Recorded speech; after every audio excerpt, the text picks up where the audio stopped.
Dear students, Assalamu alaikum.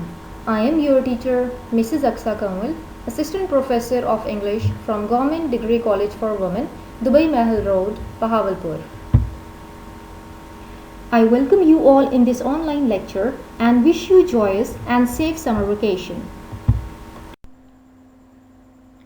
Dear students, our today's lecture is poem number 17, that is When I Have Fears by John Keats.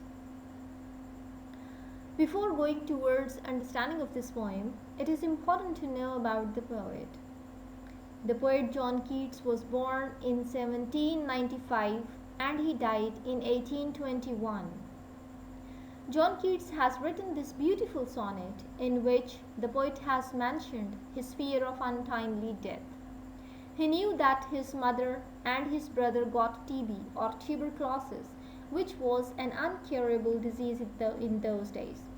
He was just 14 years of age when his mother passed away due to this disease, and his brother Tom also died of TB, and being a surgical assistant, Keats attended his brother till his death in 1818.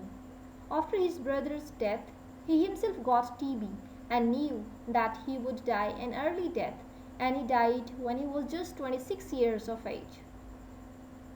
In this sonnet, the poet fears that he may die before he has given expression to his high and noble ideas. He also tells that love and fame are unimportant things for a dying person. Now let's go to the paraphrasing of the poem. Dear students, now I am reading this first quatrain of the sonnet.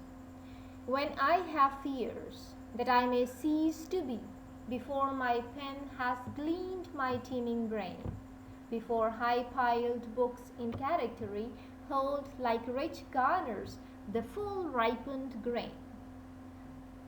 So the first line elaborates his fear of death before he is able to pen down the ideas which his brain is full of.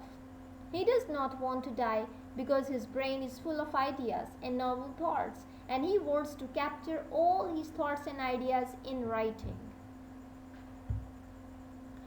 He can and he wants to create high-piled books, means numerous books in big heaps. He uses a simile here. He compares his mind with that of garners or the storehouse, and the phrase the full ripened grains are his mature thoughts, like the ripened grains which are ready to be thrashed and stored to save them from damage.